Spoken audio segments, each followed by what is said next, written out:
Hello everyone and welcome to another video. Today, as you can see from the title, I'm here with a collection video. I'm going to talk about my ABH palette collection. So, in the order in which they were released and the order in which I got them. So the first one is Modern Renaissance, which I believe changed the eyeshadow palette game, and eyeshadows have come a long way since then, and this was like the trailblazer. So Modern Renaissance, it's the oldest palette in my collection. This was the first eyeshadow palette I ever bought. This and Tartlet in Bloom, I bought them in the same order.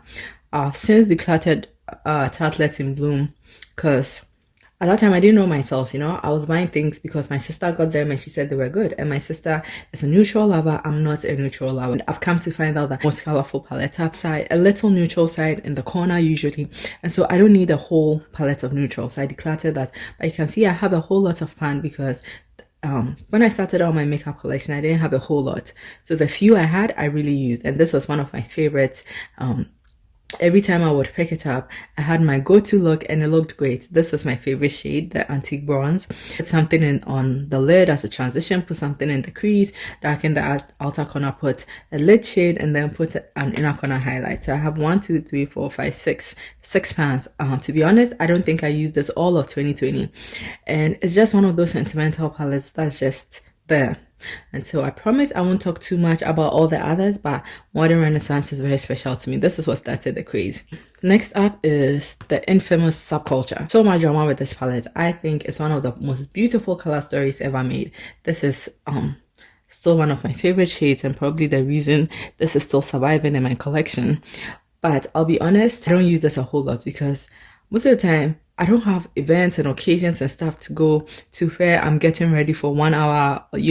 Most of the time when I'm wearing makeup, I'm going to class and I like to do my makeup in 5-10 minutes. And this takes a good 30 minutes to blend. And that's no joke. So as much as I like this, I don't use it often because most of the time I don't have time. Like I want to do a look and I'm like, but I don't have time to blend Subculture.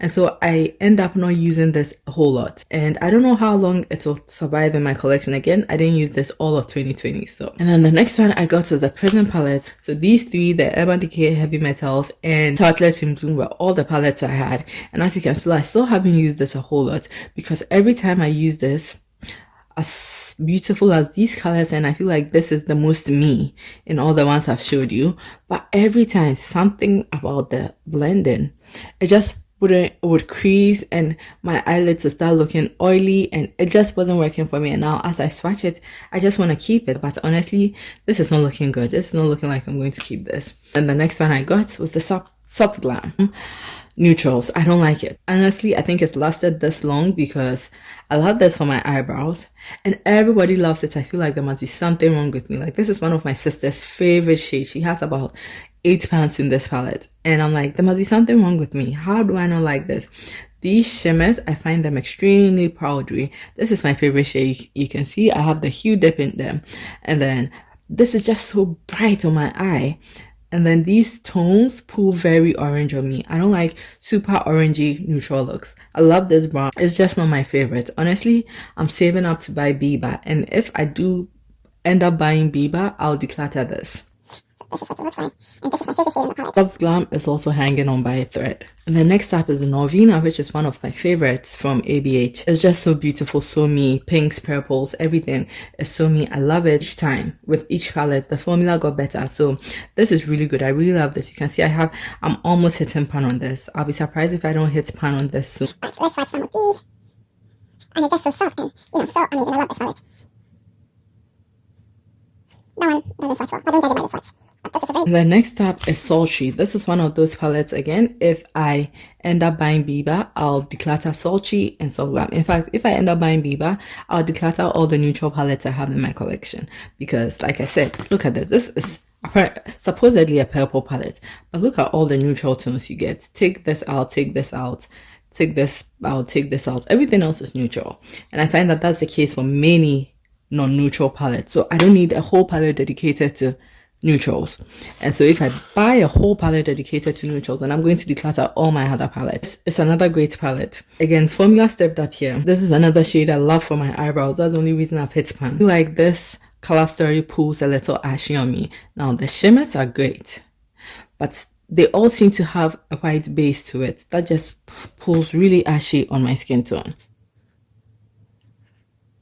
Or when I blend them out, they have a white base, and with my skin tone, it just doesn't work out. Beautiful palette, I can come out with beautiful looks, but I just have others that I'd rather go to, and so this ends up being not too used. And another one in danger is, now this is funny because ABH used to be my thing. I used to collect all the palettes, you know. I could have sworn I would have never decluttered any, but eyeshadows have come a long way, and unfortunately ABH didn't go with the, you know, with the improvements, with the trends. It was really good, and then other companies stepped up, caught up, and then ABH just got stuck. It couldn't go with them. But anyway, this is a beautiful palette. Again, swatches beautifully. It's a bit shade and bit shade. But when I use on my eye, and this one I used extensively, you know, I tested out extensively in 2020 to decide if I wanted to keep or if I didn't want to keep. And honestly, it doesn't look great on the eye. Like when I blend it out, it doesn't look too good. It doesn't look as good as the swatches. I don't think I'll declutter it yet because it is good, and I don't have too many colorful palettes in my collection, so you know, it serves a purpose, so there's no point in decluttering it yet. If I don't get a whole lot of use out of it in 2021, the year we are in, I'll probably be leaving. Then last but definitely not least, the best and greatest invention from ABH is the Jackie AINA collab. Now this, pictures and videos don't do it justice, because I saw the video and I was like, I was so sad because I wanted to support Jackie. I was like, dang, this is ugly. I got it anyway. And then I will say one of my favorite palettes in my collection, the best ABH palette I own, I've heard the Master palette by Mario is very good, but I wasn't into makeup back then, so I don't have it. I've heard the Amrezy palette is good too, but it has an extra 2 shades, and it would just kill me. The non-symmetry would kill me because I wouldn't be able to store it with the rest of my ABH shadows because it's longer, and it would just kill me, so I didn't get it. And also, I don't like how the Jackie launch was treated. It was such a good launch. Jackie did an amazing job with this. These are some of my favorite. I wouldn't know where to start or end because this is not doing it justice because I have been swatching and I have so many things underneath. But I don't like how the Jackie launch was treated. A few weeks later, she came out with those big Novena palettes, and then we had the mini Novena palettes, and then we had freaking Bible palette, and then so much, and I feel like it took away so much from this. It stole the spotlight from and it just wasn't fair. I just don't get why you would do that to launch in your own brand. And honestly, it left a bad taste in my mouth. Even before that, I had already been given ABH the side eye. So as you can see, I didn't buy the Alyssa Edwards. That was after this. I didn't buy this. I skipped that, and I bought Jackie. And had it not been for Jackie, this would have been my last one. But I wanted to support Jackie, so I got this. And then after that, that was definitely it for me. And apart from the fact that I was giving them the side eye, just nothing was interesting to me. And I'm very happy with my decision. I like this collection. I may be cutting it really short soon. But I hope you enjoyed this video. I hope you come back for my next video. This is me blowing you a kiss. Stay safe and bye.